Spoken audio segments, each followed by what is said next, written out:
Bismillahirrahmanirrahim.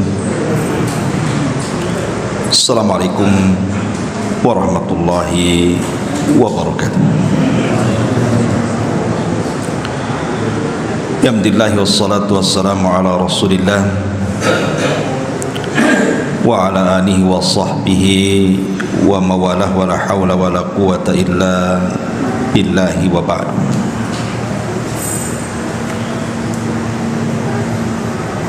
Alhamdulillah, segala puja dan puji hanya milik Allah subhanahu wa ta'ala. Salawat dan juga salam kita hadiahkan kepada Rasul kita Nabi besar Muhammad sallallahu alaihi wa ala alihi wasallam. Ma'asyiral muslimin yang dimuliakan Allah subhanahu wa ta'ala, biasa kita mengkaji tafsir. Malam ini tema yang akan kita sampaikan masih tematik, dan kita akan membahas tentang 10 amalan yang bermanfaat untuk orang yang sudah meninggal. Ma'asyiral muslimin wal muslimat rahimani wa rahimakumullah. Kita tahu bahwa kita hidup di dunia ini ada batas ajalnya. Likulli ummatin ajal. Setiap umat itu ada batas waktunya, kata Allah. Fa idza jaa ajaluhum la yastakhiruna sa'atan wa la yastaqdimun. Kalau sudah sampai ajalnya, kematian itu tidak mungkin bisa dimajukan, tidak mungkin pula bisa dimundurkan. Artinya pas waktunya. Tetapi yang namanya kematian itu sebuah rahasia yang Allah rahasiakan. Tidak ada satupun manusia yang tahu kapan kematiannya kecuali para nabi. Karena para nabi itu diberikan pilihan oleh Allah subhanahu wa ta'ala untuk hidup terus ataukah mereka diwafatkan. Tapi selain para nabi, tidak ada manusia yang dihabarkan kematiannya, dan tidak ada tanda-tanda yang jelas soal orang itu kapan matinya. Kalau ada orang mengatakan bahwa orang yang sakit parah itu dekat dengan kematian, tidak juga. Banyak orang yang sudah puluhan tahun terbaring stroke,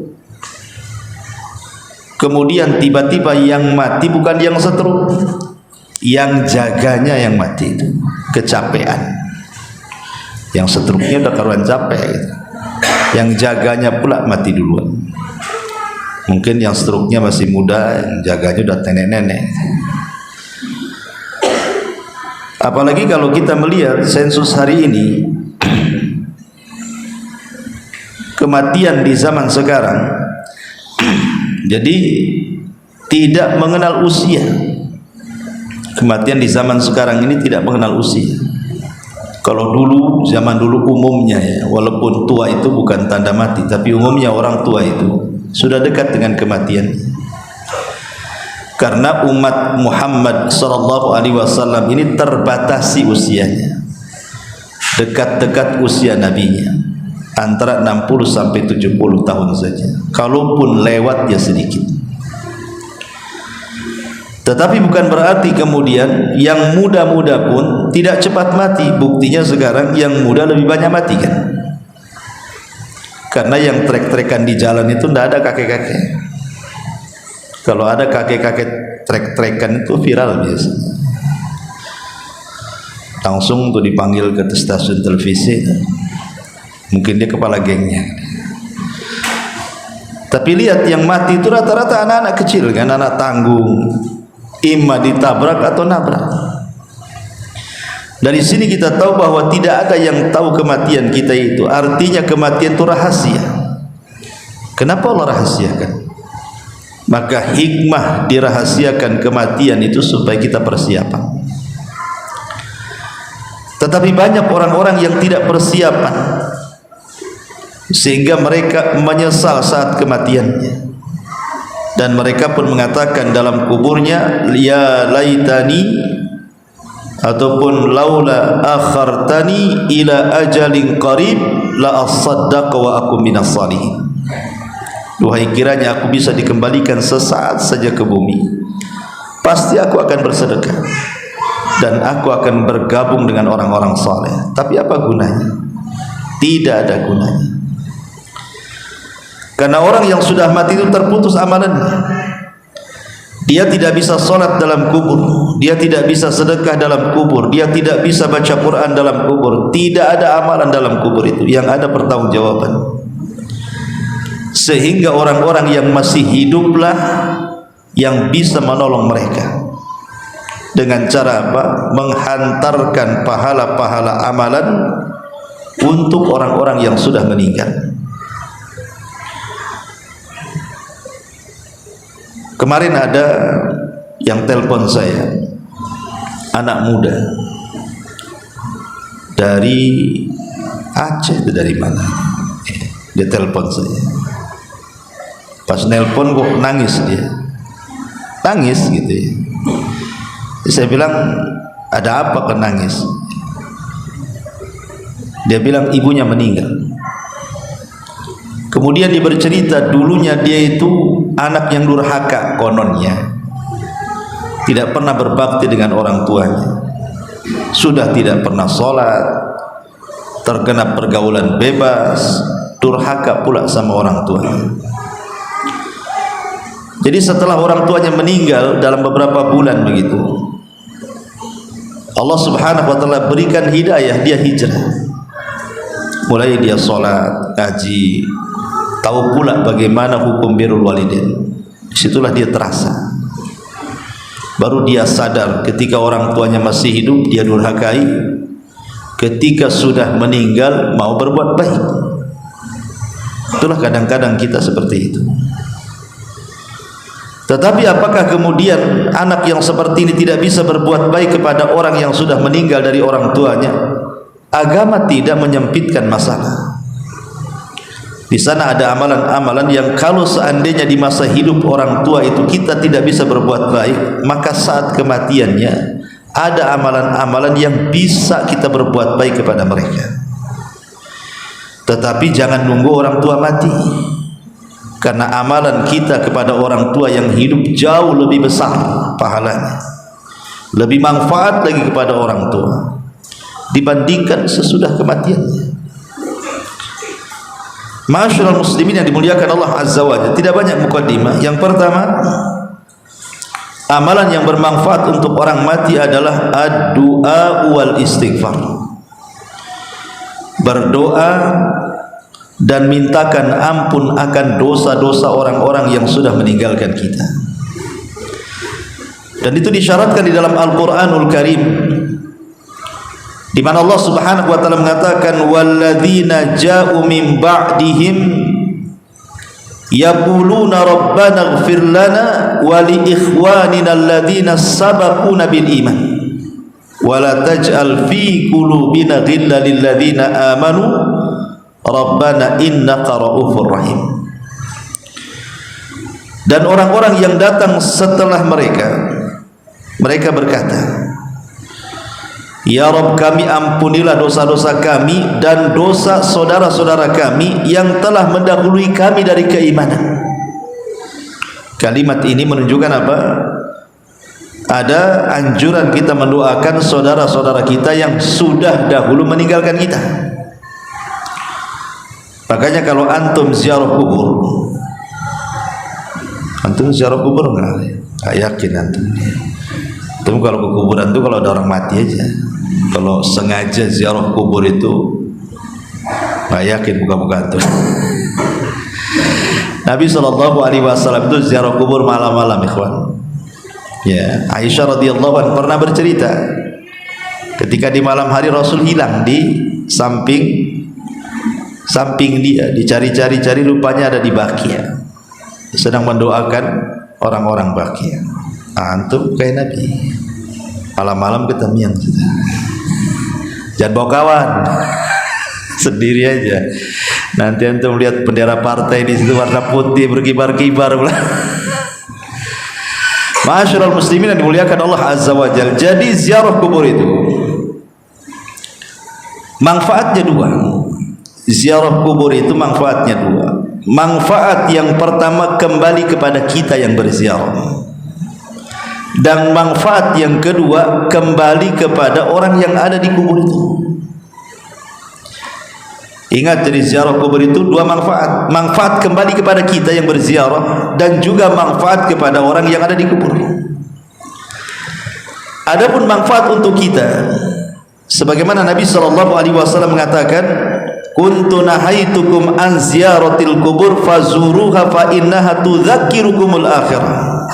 Dulu kata Rasul, kularang kalian ziarah kubur, tapi sekarang ziarahlah kalian. Dengan itu kalian akan diingatkan dengan akhirat.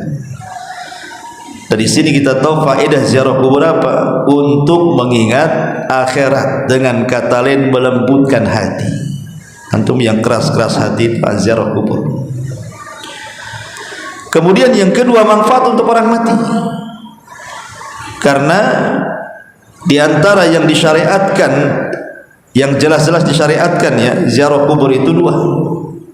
Pertama, mengucapkan salam, assalamualaikum ya ahlal kubur. Kemudian yang kedua, doa. Salam sendiri sebenarnya terkandung doa juga, karena ketika kita mengatakan assalamualaikum ya ahlal kubur, seolah-olah kita katakan semoga Allah menyelamatkan kalian dari hal-hal yang menakutkan untuk kalian, atau hal-hal yang membuat kalian terkena masalah dalam kuburan. Kemudian yang kedua, doa. Doa yang kita panjatkan kepada seluruh penghuni kubur yang sudah mendahului kita dengan keimanan mereka meninggal. Doa secara umum ataupun doa secara khusus. Namanya kita menziarahi orang tua kita. Kita doa khusus kepada orang tua dan doa umum kepada orang yang ada di kubur itu, selama itu kuburan orang Islam. Jadi ini yang pertama. Lalu apa doanya? Doanya satu, mintakan kepada Allah ampunan. Minta kepada Allah supaya orang yang ada di kubur itu diampuni dosa-dosanya. Dan yang kedua, minta kepada Allah agar mereka ditetapkan dari jawaban. Agar mereka ditetapkan dari jawaban setiap pertanyaan yang ditanyakan kepada mereka. Itulah yang disyariatkan di dalam hadis-hadis Nabi sallallahu alaihi wa ala alihi wasallam. Ini yang pertama. Singkat saja, nanti waktu habis ini pula tak habis. Yang kedua, ada tambahan. Tentu doa di sini maksudnya ikhwatul fillah muliakan Allah Subhanahu wa taala, bukan berarti kemudian harus datang ke kuburan, tidak. Antum bisa berdoa di mana saja. Bisa berdoa di rumah, bisa berdoa di masjid, dan yang lebih tepat lagi kalau ingin betul-betul gitu ya, kita ijtihad betul-betul dalam berdoa khususnya untuk orang tua, maka ambil waktu-waktu mustajab. Ambil waktu-waktu mustajab. Seperti kalau bulan Ramadan di malam Lailatul Qadar, kemudian juga di sepertiga malam akhir, kemudian di sholat dalam sujud ketika sholat gitu ya, kemudian juga di antara dua azan, antara azan dan qomat, atau ketika hujan, atau ketika di hari Jumat pada asar ke maghrib, atau di antara dua khutbah. Itu kan waktu-waktu mustajab, supaya lebih mantap lagi doanya, maksudnya begitu. Ma'asyiral muslimin yang muliakan Allah Azza wa Jalla. Yang kedua, as-sadaqah. Ini amalan yang istimewa setelah doa. Ingat, doa dan sedekah tidak ada khilaf ulama. Tidak ada khilaf ulama. Semua ulama sepakat. kalau antum berdoa kepada orang yang mati atau bersedekah untuk orang yang mati, sepakat ulama tidak ada khilaf, itulah amalan paling afdal untuk orang mati. Karena ulama membagi, ada namanya amal yang sifatnya maliyah, ada amal yang sifatnya badaniyah. Ada amal itu yang dilakukan dengan harta seperti sedekah, ada amal itu yang dilakukan dengan badan seperti sholat, puasa, haji, baca Quran, itu amalan badan ya. Amalan harta tidak ada khilaf ulama. Kalau kita kemudian menggunakan harta kita disedekahkan untuk pembangunan masjid, untuk pembangunan rumah-rumah tahfidz Al-Quran, pondok-pondok pesantren, anak-anak yatim, fuqara wal masakin, maka tidak ada khilaf ulama, ini sedekah yang seperti ini dipastikan sampai kepada si mayat, karena ini ibadah harta masalahnya. Yang jadi khilaf para ulama itu selain kedua ini, selain ibadah harta, maksudnya selain doa dan sedekah, itu menjadi perselisihan ulama, apakah sampai atau tidak sampai, gitu maksudnya. Walaupun jumhur ulama, mayoritas para ulama mengatakan sampai, tapi ada sebagian ulama mengatakan tidak sampai. Berarti kalau kita ingin menghadiahkan pahala kepada kedua orang tua kita yang sudah meninggal, yang pasti-pasti saja adalah doa dan sedekah, itu sudah pasti.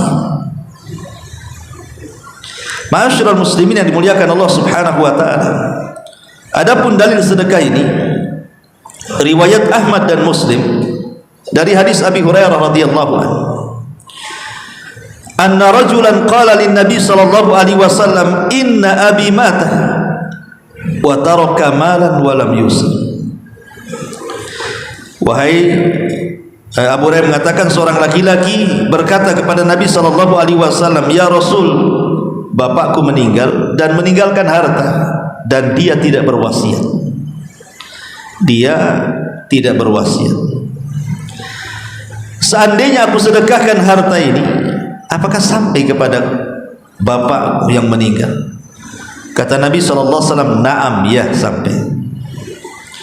Kemudian dalam hadis yang lain, hadis Sa'd bin Ubadah yang meninggal ibunya, dengan mengatakan bahwa, ya Rasulullah, inna ummi matat, sesungguhnya ibuku meninggal, afa atasaddaqa anha, apa atasaddaqu anha, apakah aku perlu sedekah untuk ibuku yang sudah meninggal itu? Maka Nabi SAW mengatakan, na'am, ya. Tegas Nabi SAW mengatakan, iya. Dari sini sedekah ini adalah amalan yang paling afdal setelah doa kalau ingin menghantarkan pahala kepada orang yang sudah meninggal. Ini yang nomor 2. Yang nomor 3 dan seterusnya sampai nomor 10, ini yang jadikan perselisihan ulama, sampai atau tidak sampai. Walaupun sekali lagi jumhur mayoritas para ulama mengatakan sampai. Kemudian yang nomor 3 adalah as-saum, puasa. Berdasarkan riwayat Bukhari Muslim dari Ibnu Abbas radhiyallahu anhuma, ja'a rajulun ila Nabi sallallahu alaihi wasallam, seorang laki-laki datang kepada Nabi sallallahu alaihi wasallam mengatakan, ya Rasulullah, inna ummi matat, ibuku meninggal wahai Rasul, wa 'alaiha saumu syahrin, dia punya hutang puasa Ramadan, afa aqdihi anha, apakah saya perlu mengqadha puasanya? Perlu enggak saya qadha puasanya? Maksudnya apakah sampai kalau saya qadha puasa ibuku tuh yang meninggal tuh? Maka kata Nabi SAW, lau kana ala ummuka dainun akunta qadhihi anha.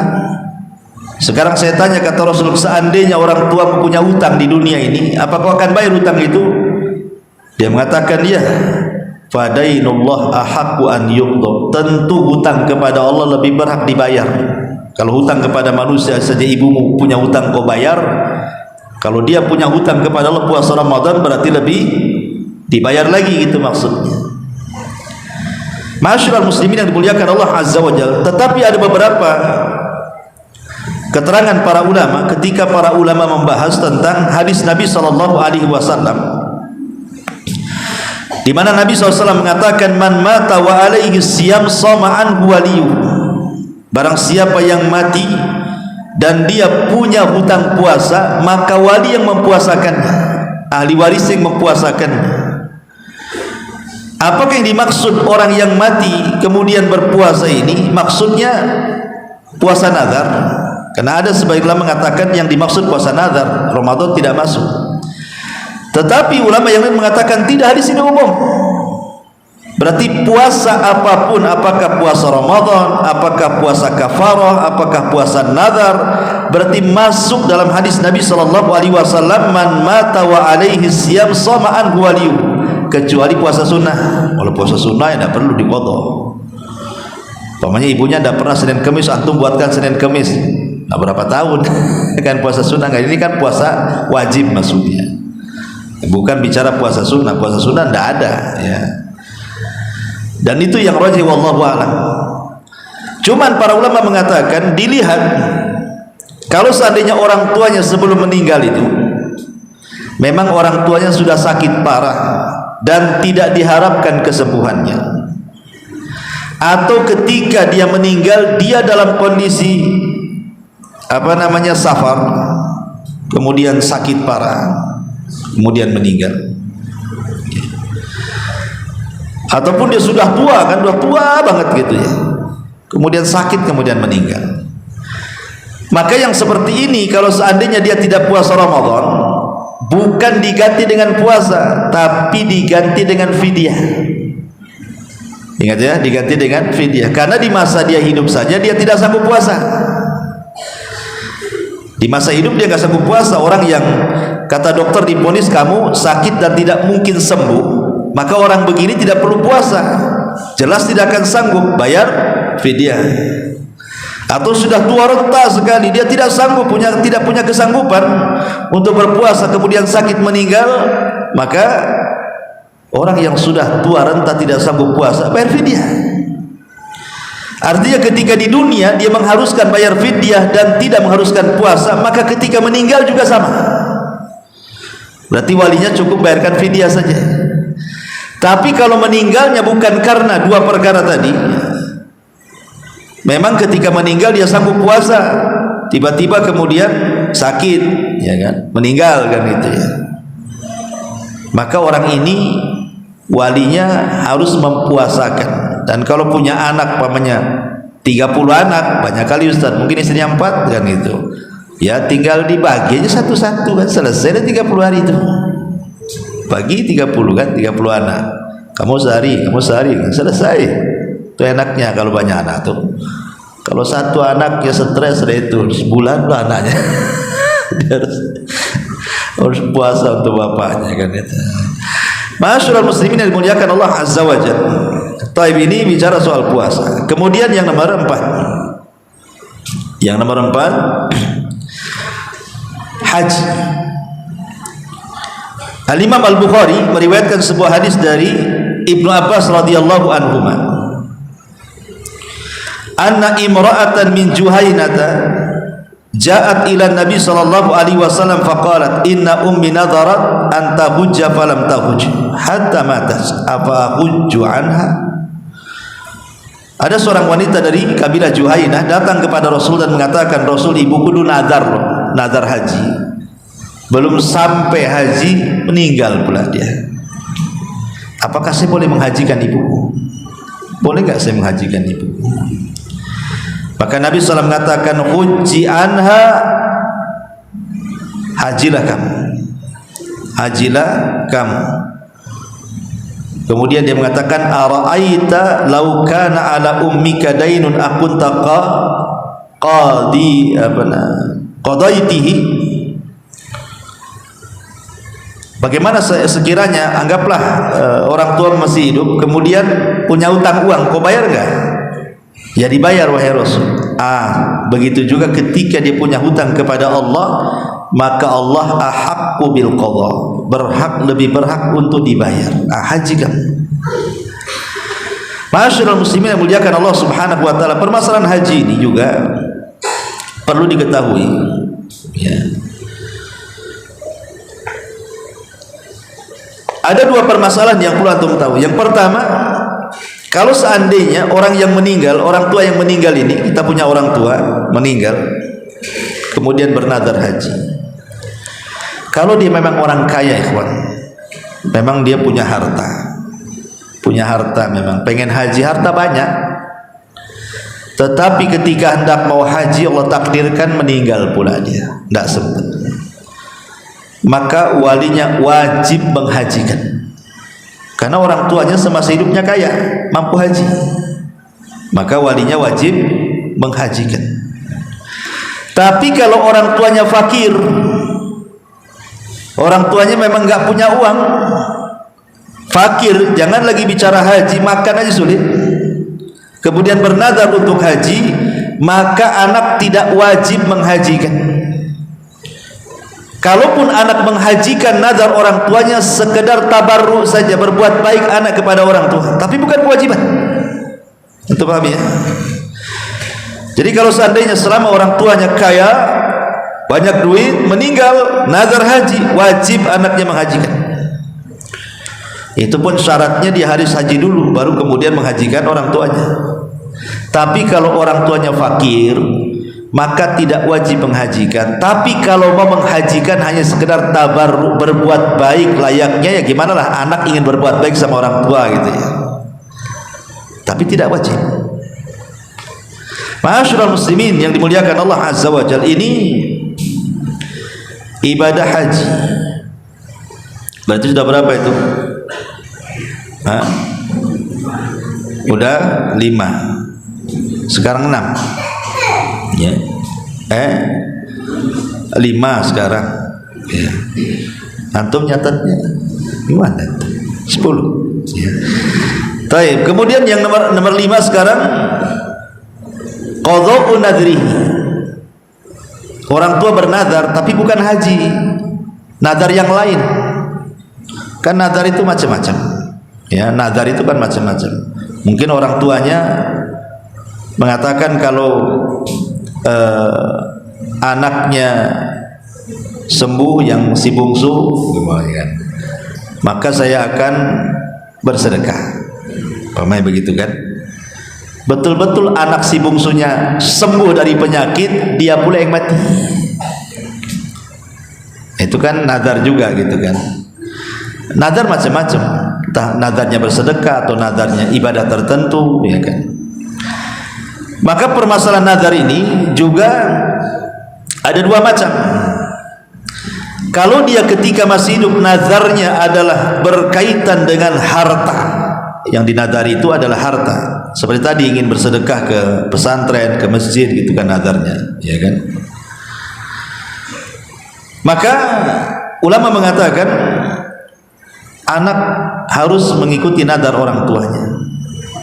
Anak harus mengikuti nazar orang tuanya, jadi dilaksanakan nazarnya, tetapi diambil dari harta waris orang tuanya. Ingat ya, diambil dari warasah, diambil dari harta orang tuanya.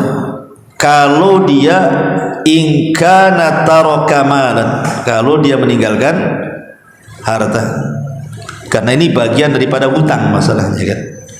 Maka anak ambil sebelum dibagi warisnya, maka harta warisan dipotong dulu, dibayarkan nazar orang tuanya. Ini masuk ke dalam hutang. Sisanya baru dibagi-bagi ahli waris. Ya. Ma'asyiral muslimin yang dimuliakan Allah Subhanahu wa taala. Bagaimana kalau tidak membawa warisan? Orang tuanya tak bawa warisan, tapi dia bernazar seperti itu. Maka ini pun tidak ada kewajiban anak untuk melaksanakan nazarnya. Tetapi kalau melaksanakan nazarnya sama seperti kasusnya haji, hanya tabarruk saja, berbuat baik anak kepada orang tua saja. Ma'asyiral muslimin yang dimuliakan Allah Subhanahu wa taala. Kemudian yang kedua, kalau nazarnya adalah bukan berupa harta tetapi dalam bentuk ibadah mahdhah. Ibadah mahdhah itu seperti puasa, haji, itu namanya ibadah mahdhah, ya. Ma'asyiral muslimin yang dimuliakan Allah Subhanahu wa taala, maka ulama mengatakan amma idza kana hadzal nadhru ibadatan an saumin aw hajjin aw ibadati mahdhatin fa innahu yutlabu min walihi an yaqdiya anhu atau an yuqda anhu. Kalau memang sifatnya ibadahnya bukan ibadah harta tapi ibadah badan, maka ulama mengatakan maka walinya harus melaksanakan nazar orang tua, ya. Makanya Imam Bukhari membuat bab namanya man mata wa alaihi nadhr, barang siapa yang meninggal dan dia punya nazar. Ma'asyiral muslimin yang muliakan Allah Subhanahu wa taala, ya tentu ini kembali ke kemampuan. Pamannya nazar haji, anaknya miskin semua, cuma mau haji, naik sepeda, lihat Singapura kayak itu yang viral tuh, ya, sanggup bantu. Jadi itu pun tidak benar juga haji naik sepeda. Itu kan kalau ada apa-apa di jalan, ya kan. Nah, haji itu kan sesuai kemampuan, ya kawan. Fattaqullaha mastata'tum, kan itu. Bertakwa semampu kalian. Ya, alhamdulillah selamat, ya kan. Kalau nggak selamat di jalan, gimana kan itu? Apalagi sepeda beda lain dengan mobil.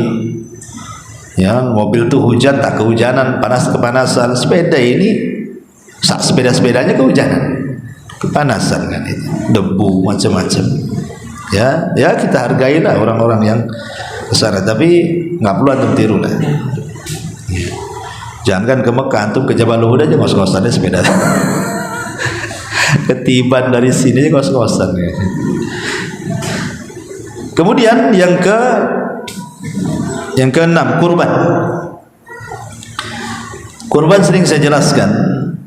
Kurban ini juga menjadi khilaf ulama sebenarnya, ya, karena hukum kurban sendiri sudah muakkadah. Ada yang mengatakan bahwa boleh orang berkurban itu diniatkan untuk orang yang meninggal dan akan sampai pahalanya. Ini mazhab Hanafi dan mazhab Hambali. Kemudian yang kedua, tidak sah korban diniatkan kepada orang mati kecuali kalau berwasiat. Kalau berwasiat ya. Tapi kalau tidak berwasiat, antum beli kambing main gorok kemudian kita hadiahkan orang tuanya kepada orang mati, tidak akan sampai. Kata pendapat yang kedua. Karena dikatakan Imam Nawawi sendiri, mazhab Syafi'i mengatakan dalam kitab Al-Minhaj itu, wala tadhiyata anil ghair bi ghairi idni, dan tidak dianggap kurban untuk orang lain tanpa izinnya. Lah dia kan tidak berwasiat, sementara dia sudah meninggal. Macam mana caranya izin sama orang yang sudah meninggal? Datang ke kuburannya, Bu, izin ya, saya mau korban untuk ibu. Kata ibunya, ya, katanya. Gimana? Gak mungkin juga kan itu. Sehingga sebagian ulama pendapat yang kedua, kecuali kalau memang dia berwasiat. Kalau nggak berwasiat, tak perlu, nggak sampai. Kemudian pendapat yang ketiga, makruh hukumnya, dan ini mazhab Malikiyah. Mazhab Malikiyah mengatakan makruh. Tetapi Allahu a'lam bahwa berkurban itu, kita ambil pendapat Imam Ibnu Utsaimin dan yang lainnya, sampai pahalanya, tapi dengan cara disyarikatkan. Jadi kurban ini niatkan ini untuk kurban saya, kurban keluarga saya, plus orang tua saya yang sudah meninggal. Nah, itulah baru sampai. Maksudnya biar keluar daripada khilaf ulama. Tapi kita tidak mengingkari ada ulama yang membolehkan mengkhususkan kurban untuk orang mati. Ini masalah masalah fikih kan itu. Wallahu a'lam. Kemudian yang nomor 8. Nomor 7. Biar cepat. Kemudian nomor 7, hutang uang maksudnya. Ma'asyiral muslimin yang dimuliakan Allah Azza wa Jalla, Abu Hurairah radhiyallahu anhu meriwayatkan sebuah hadis, nafsul mu'min mu'allaqatun bidainihi hatta yuqda anhu. Jiwa seorang mukmin itu tergadaikan dengan hutangnya sampai dilunasi. Masyaallah muslimin yang muliakan Allah azza wa jalla, membayarkan hutang bagi ahli waris itu hal yang sangat dianjurkan. Jadi kalau orang tua kita punya hutang semasa hidupnya, maka ahli waris harus membayarnya. Tapi sekali lagi, di sini orang tua ada dua. Ada orang tua semasa hidupnya dia kaya, sehingga ketika dia meninggal, dia meninggalkan harta banyak. Maka sebelum harta itu menjadi harta waris, sisihkan untuk hutang, bayar kepada hutang orang tuanya. Ini yang pertama. Tapi kalau orang tuanya kere, miskin, meninggal, tiba-tiba kemudian punya hutang banyak, apa yang mau dibayar, warisannya pun tak ada. Terpaksalah akhirnya dari harta anak-anaknya sendiri yang dicari sendiri, itulah yang dibayarkan, kan begitu kan? Tetapi ini tidak wajib. Kalau tidak punya waris tidak wajib.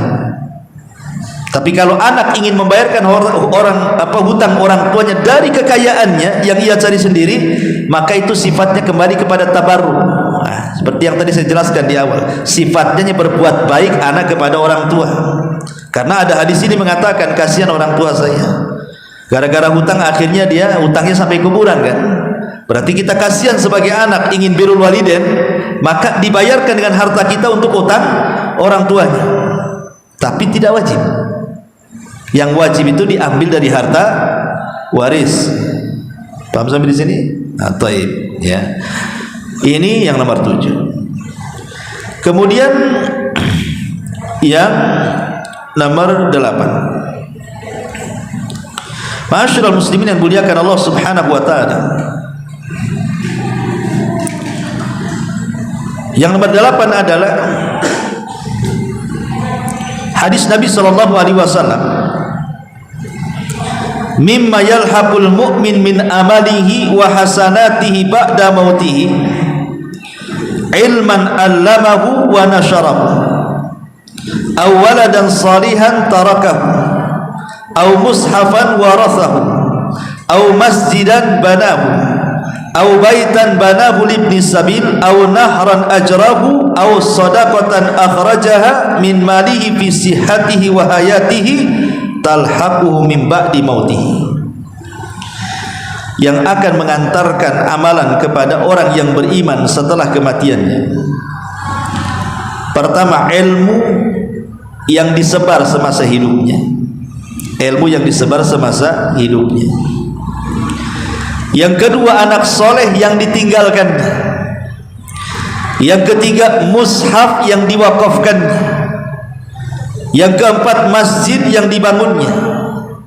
Yang kelima, rumah singgah bagi ibnu sabil. Yang keenam, air yang dialirkan ke masjid, ke pesantren. Yang ketujuh, sedekah yang dikeluarkan dari hartanya di masa sehatnya, maka amalan-amalan ini akan terus mengalir sampai kepada wafatnya.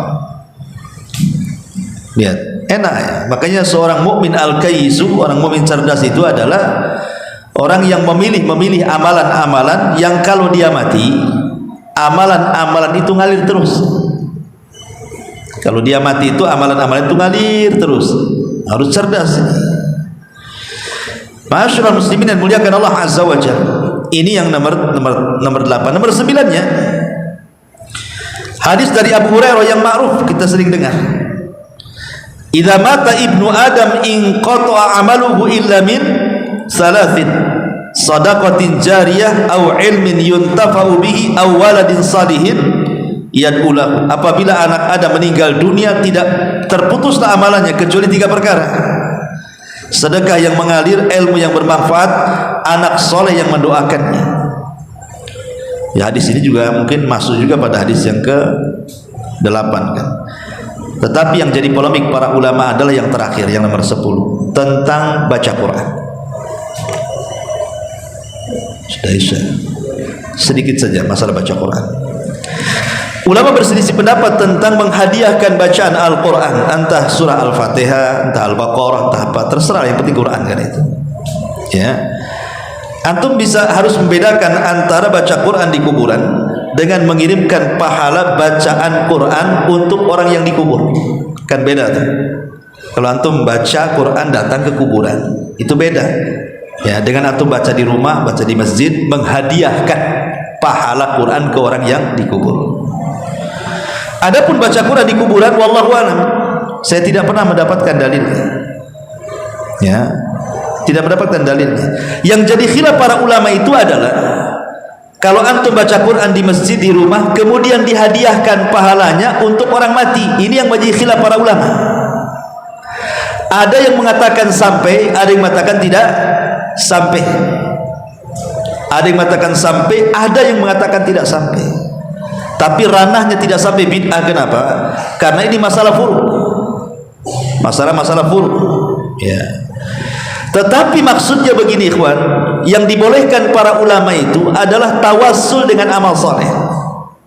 Tawassul dengan amal soleh begini, pamannya saya baca surah Al-Fatihah atau Al-Baqarah atau Al-Imran, antum baca dulu Qurannya, sudah selesai, kemudian saya katakan, ya Allah, jika dalam membaca tadi aku dapat pahala dari bacaan itu, maka aku kirimlah pahala itu untuk orang tua saya.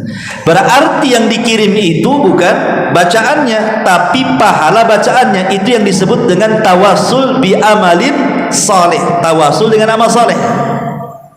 Ya, begitu maksudnya. Ya, bukan saya kirimkan surat ini ke yang sudah meninggal, bukan begitu. Tetapi selepas baca Quran kemudian kita katakan seperti itu. Lah ini yang kemudian menjadi khilaf ulama, apakah sampai atau tidak sampai, kan begitu. Ada yang mengatakan sampai, ada yang mengatakan tidak sampai. Tapi kalau tawasul dengan amal soleh seperti itu, maka tidak ada masalah. Karena ahli sunnah wal jamaah ketika membagi masalah tawasul, salah satunya adalah tawasul masyru'. Tawasul yang disyariatkan itulah tawasul menggunakan amal soleh, dan membaca Quran bagian daripada amal soleh. Bisa dipahami kan? Ya, malah mau saya bentangkan panjang tapi juga sudah azannya. Subhanallah bihamdika asyhadu an la ilaha illa anta astaghfiruka wa atubu ilaik. Allahu ta'ala. Assalamualaikum warahmatullahi wabarakatuh.